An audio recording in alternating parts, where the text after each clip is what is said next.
Bismillahirrahmanirrahim.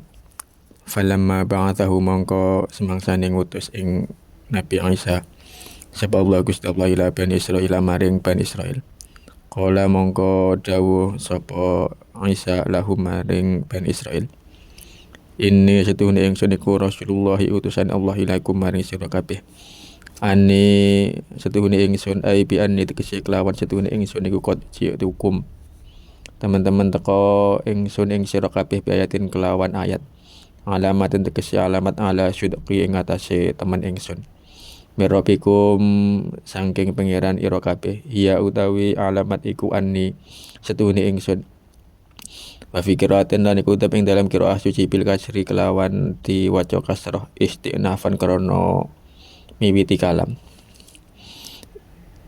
Anis dunia ingsun iku akhluku bisa gawe ingsun usawiru tegese bisa gawe rupa ingsun lakum krana sira kabeh minabdi ini saking lemah kahai atun toiri ing umpamane gambari manuk misalah surati tegese ing umpamane gambari manuk falkafu mongko utawi kafiku ismun isim maf'ulun dur dadi maf'ul bih fa'ufuhu mongko nyebul ingsun fi ing dalem kahai ati thair al-dhamiru tabi dhamir kulil kafi bali maring kaf fayakunu mongko ana apa kahai ati thair iku tayron rupa manuk wa fikiratin lan iku tetep ing dalem kira suci thairan utawi lafat thairan biidnillahi kelawan kersane Allah bi iradatihi tegese kelawan kersane Allah fa khalaqa mongko gawe sapa nabi salahum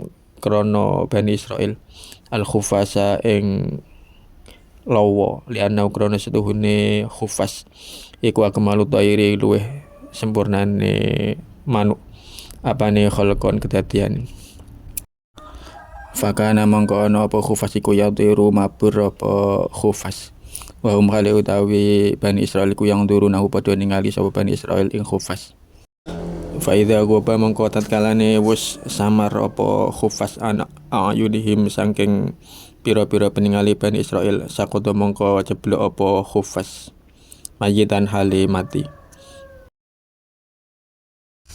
wa ubri ulan marasake sapa ingsun aswid tegese marasake ingsun al akma ing wong kang wuta asli alladzi tegese wong wulita kang den lairake sapa alladzi a'ma hale wuta wal abrasalan wong kang lara belang wa khusalan den tertemtakake apa akmah wa abras bitikri lawan den tutur li annahu makrona setuhune akmah wa abras iku penyakit loro yaun kang angel tambanane wa kana lan ana apa ba'dhuhu ngutus Nabi Isa iku fi zaman tibi tetep ing dalem zamane ilmu kedokteran fa abroka mongko marasake sapa Nabi Isa fi yaumin ing dalem sedina khamsina ing 50 apane alfan ewune bitua kelawan donga bisyaratil iman kelawan syarat iman wa uhyil mauta lan nguripake ingsun ing pira-pira wong kang mati biidznillah kelawan idine Allah kararahu bulan baleni sapa Allah ing lafat biidznillah dinafi tawahumi krana nafeake nyipta al-uluhiyati kang bangsa kepengeranan fi ing dalem Nabi Isa Fahya mongko nguripake sapa Nabi Isa azar ing azar sutikon hale kanca raket lahu keduwe Nabi Isa wa benalang ajuzilan anak lanange wong tua wa benalang asyirilan anak wadon umur 10 tahun fa su mongko urip sapa salasa wa wulida lan den paringi putra sapa lahum maring salasa wasama lan sam ibnu nuhin kang dadi putere Nabi Nuh wa matalan mati sapa sam fil hal yang dalam saknalika wa unabi hukum lan nyeritani ingsun ing sira kabeh bima kelawan perkara takuluna kang mangan sira kabeh wa malan barang tadakhiruna kang nyimpen sapa sira kabeh takhbauna tegese nyimpen sira kabeh fi buyutikum ing dalem pira-pira omah ira kabeh bayane mimma setengah saking barang lam uayin hu kang ora nyatakake ingsun ing ma Fakana mangkono sapa Isa iku yukhbiru nyeritani sapa Isa asyaksa ing awa-awaan bima kelawan perkara akala kang wis mangan sapa syakhs wa bima lan kelawan perkara yakulu kang bakal mangan sapa syakhs batu ing dalem mengko.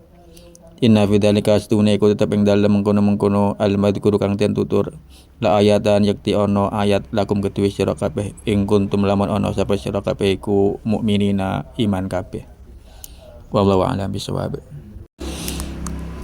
Pemirsa yang dirahmati Allah, pada ayat ini Allah Subhanahu wa taala menceritakan kisah tentang Nabi Isa tatkala beliau telah diutus menjadi rasul bagi kaum Bani Israel. Dia berkata kepada kaum Bani Israel, "Wahai Bani Israel, sesungguhnya aku ini adalah utusan Allah bagimu. Aku telah datang kepadamu dengan membawa mukjizat dari Tuhanmu, yaitu aku membuatkan bagimu sesuatu dari tanah berbentuk seperti burung, lalu aku meniupnya, maka ia menjadi seekor burung dengan seizin Allah. Dan aku menyembuhkan orang yang buta sejak dari lahir dan orang yang berpenyakit sopak. Dan aku menghidupkan orang mati dengan seizin Allah. Dan aku beritahukan kepadamu apa yang kamu makan dan apa yang kamu simpan di rumahmu.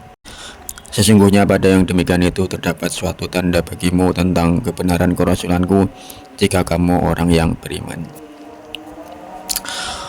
Pemirsa, jadi Allah Subhanahu wa taala mengutus Nabi Isa kepada Bani Israel dengan dibekali beberapa mukjizat untuk meyakinkan Bani Israel bahwa beliau memang utusan Allah Subhanahu wa taala.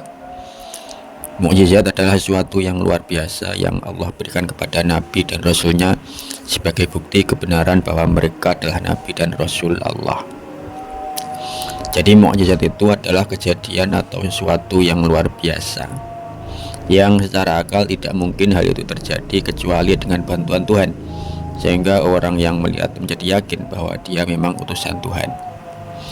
Di antara mukjizat yang Allah berikan kepada Nabi Isa adalah: satu, Nabi Isa dapat membuat dari tanah sesuatu yang berbentuk burung dan setelah ditiup lalu menjadi burung yang hidup seperti burung biasa dengan izin Allah.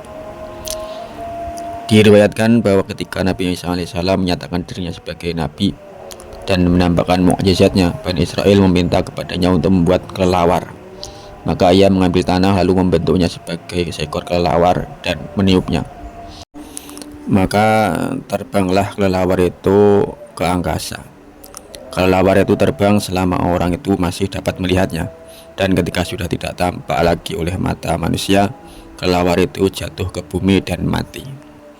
Yang demikian itu untuk membedakan antara perbuatan makhluk dengan hasil ciptaan Allah yang Maha Pencipta, dan agar diketahui bahwa kesempurnaan itu hanya ada pada ciptaan Allah. Selanjutnya, mukjizat yang kedua, Nabi Isa bisa menyembuhkan penyakit buta sejak lahir dan penyakit sopak atau penyakit bilang, yaitu penyakit yang menyerupai panu tapi besar dan lebar, kalau parah bisa hampir menutupi seluruh kulit. Dua penyakit ini sampai sekarang masih sulit untuk disembuhkan, bahkan mungkin belum bisa. Apalagi saat itu Nabi Isa bisa menyembuhkan 50.000 orang dalam seketika dengan doanya. Hal yang tidak mungkin dilakukan oleh medis. Tidak ada pengobatan medis yang bisa menyembuhkan penyakit buta dan sopak seketika itu juga seperti yang dilakukan oleh Nabi Isa. Nabi Isa hidup di zaman berkembangnya ilmu kedokteran dan ketabiban.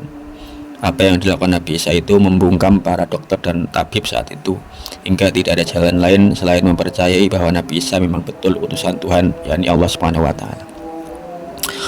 Amin yang dirahmati Allah, para nabi itu diberi mukjizat yang sesuai dengan kondisi zamannya. Nabi Musa diberi mukjizat tongkat karena saat itu sedang tren ilmu sihir. Maka tongkat yang bisa berubah menjadi ular sungguhan benar-benar membuat semua tukang sihir saat itu tidak bisa mengelak bahwa Nabi Musa adalah utusan Allah. Karena ahli sihir Fir'aun yang paling hebat pun tidak bisa melakukan apa yang dilakukan oleh Nabi Musa alaihissalam.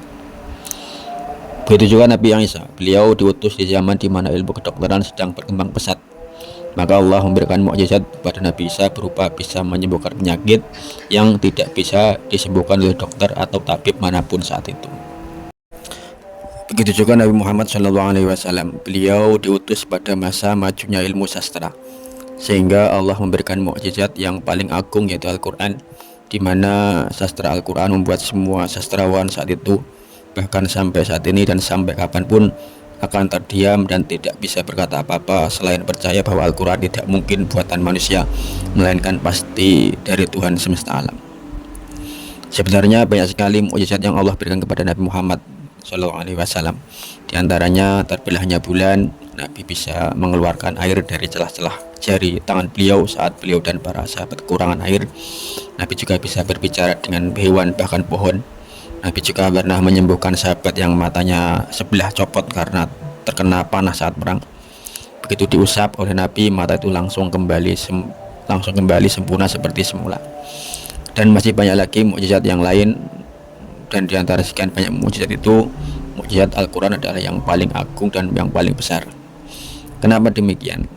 Karena kalau mukjizat yang selain Al-Quran, mukjizat itu hanya akan berdampak pada orang yang melihat mukjizat saat itu. Kalau sekarang ada orang yang di luar Islam yang meminta bukti mukjizat terbelahnya bulan, kita pasti tidak akan bisa membuktikannya. Tapi Al-Quran akan selalu bisa kita lihat dan kita buktikan kemukjizatannya sepanjang masa. Allah Subhanahu wa Ta'ala tahu bahwa di akhir zaman ilmu pengetahuan akan berkembang dengan pesat. Maka banyak sekali ilmu pengetahuan yang hanya bisa diketahui dengan ilmu sains modern, tapi sudah dikabarkan oleh Al-Quran lebih dari 1500 tahun yang lalu. Ada seorang ilmuwan asal Perancis menemukan fenomena yang aneh di dasar laut, yakni adanya sungai di dasar laut. Para ahli menyebut fenomena ini sebagai lapisan hidrogen sulfida, karena air yang mengalir di bawah dasar laut ini memiliki rasa air tawar. Selain itu, sungai dasar laut ini ditumbuhi daun-daun dan pohon. Ternyata fenomena ini sudah dijelaskan dalam Al-Quran surat Al-Furqan ayat 53 yang berbunyi bahwa alladzi marajal bahraini hadza 'adbun furatun wa hadza milhun ujaj wa ja'ala bainahuma barzakhan wa hijran mahjura. Dan dialah Allah yang membiarkan dua laut mengalir, yang satu tawar dan segar dan yang lainnya asin. Dia jadikan antara keduanya dinding dan batas yang tidak tembus. Atau fenomena gelapnya laut dalam, sebagaimana yang dijelaskan dalam surat An-Nur ayat ke-40 yang berbunyi au kadzulumatin fi bahril lujji yaghshahu mawjum min fawqihi sahab dzulumatun ba'daha fawqa ba'd idza akhraja yadahu lam yakad yaraha al-ayah. Atau seperti gelap gulita di lautan yang dalam yang diliputi oleh gelombang demi gelombang. Di atasnya ada lagi awan gelap. Itulah gelap gulita yang berlapis-lapis. Apabila dia mengeluarkan tangannya, hampir tidak dapat melihatnya. Fenomena gelapnya laut dalam ini tidak akan bisa dibuktikan secara empirik di zaman Nabi, karena fenomena gelapnya bawah laut ini berada di kedalaman 200 meter. Sementara manusia tanpa alat bantu hanya bisa menyelam 20-30 meter ke dalam laut. Lebih dari itu, paru-paru manusia tidak akan kuat menahan tekanan dalam laut. Di zaman sekarang, dengan dibantu peralatan modern, manusia bisa masuk lebih dalam lagi hingga bisa mengetahui fenomena-fenomena unik dalam laut tersebut di atas. Dan banyak lagi ilmu pengetahuan lain yang tidak mungkin diketahui di zaman Nabi Muhammad SAW, tapi sudah dikabarkan dalam Al-Quran, seperti teori Big Bang, matahari dan planet beredar pada garis edarnya masing-masing, gunung sebagai penyeimbang bumi, dan lain sebagainya. Ilmu pengetahuan yang tidak mungkin diketahui di zaman Nabi, apalagi Nabi Muhammad, orang yang tidak bisa baca tulis, namun ilmu itu sudah dikabarkan dengan jelas dan detail dalam Al-Quran. Itu menunjukkan kemukjizatan Al-Quran, bahwa Al-Quran tidak mukmin buatan manusia, melainkan betul-betul berasal dari Tuhan semesta alam, Allah Subhanahu wa Ta'ala. Itulah Al-Quran, tidak seperti mukjizat lain yang tidak bisa dilihat oleh semua orang, akan tetapi kemukjizatan Al-Quran bisa dilihat dan dirasakan oleh setiap manusia sepanjang zaman. Selanjutnya, mukjizat Nabi yang ketiga, yaitu Nabi Isa bisa menghidupkan orang yang mati dengan izin Allah.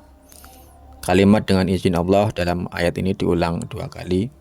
Ini untuk menghilangkan dugaan bahwa Nabi Isa mempunyai sifat ketuhanan, bisa menghidupkan orang yang mati. Maka Nabi Isa pun menghidupkan Azir. Azir ini adalah salah satu sahabat Nabi Isa alaihissalam. Dikisahkan dalam tafsir Sawi bahwa Azir, sahabat Nabi Isa ini, sedang sakit. Maka dia memerintahkan saudari perempuannya untuk menemui Nabi Isa. Maka berangkatlah saudara perempuan Azir ini untuk menemui Nabi Isa. Begitu berhasil menemui Nabi Isa dan mengabarkan perihal sakitnya Azir, Nabi Isa segera berangkat ke rumah Azir. Tapi ternyata butuh waktu 3 hari 3 malam untuk sampai di rumah Azir. Maka tiba di sana Azir sudah meninggal dan sudah dikuburkan. Maka Nabi Isa dan saudara perempuan Azir pun bergegas menuju ke makam Azir. Sampai di sana Nabi Isa berdoa dengan Ismul A'zam, kemudian hiduplah kembali Azir ini. Kemudian Nabi Isa juga menghidupkan anak dari seorang wanita. Lalu seorang gadis kecil yang berumur 10 tahun. Mereka semua ini hidup terus bahkan sampai mempunyai keturunan. Kemudian Nabi Isa juga menghidupkan Sam, putra Nabi Nuh, untuk menunjukkan kepada kaumnya bahwa dia memang benar utusan Allah. Di mana Sam, putra Nabi Nuh ini sudah meninggal sekitar 4000 tahun sebelumnya. Nabi Isa berdoa kepada Allah agar menghidupkan Sam bin Nuh. Maka hiduplah Sam bin Nuh dalam keadaan separuh rambutnya telah memutih. Kemudian Nabi Isa berkata, matilah lagi dengan seizin Allah. Sam bin Nuh menjawab, iya, tapi aku tidak mau merasakan sakaratul maut 2 kali. Nabi Isa mengiyakan, maka Sam bin Nuh meninggal pada waktu itu juga. Selanjutnya mukjizat Nabi Isa yang keempat, yaitu Nabi Isa bisa memberitakan atau memberitahu apa yang kaumnya makan dan apa yang mereka simpan di rumah-rumah mereka. Padahal Nabi Isa tidak pernah melihatnya. Maka disampaikannya lah kepada masing-masing orang apa yang telah mereka makan dan apa yang akan dimakan nanti. Pemirsa, demikianlah mukjizat yang Allah berikan kepada Nabi Isa sebagai bukti bahwa Nabi Isa betul-betul utusan Allah Subhanahu wa taala. Pemirsa, sekian kajian tafsir Jalalain kali ini, mudah-mudahan memberikan manfaat yang sebesar-besarnya bagi kita semua. Jangan lupa di-share untuk amal jariah kita bersama. Sekian, wallahu a'lam bishawab.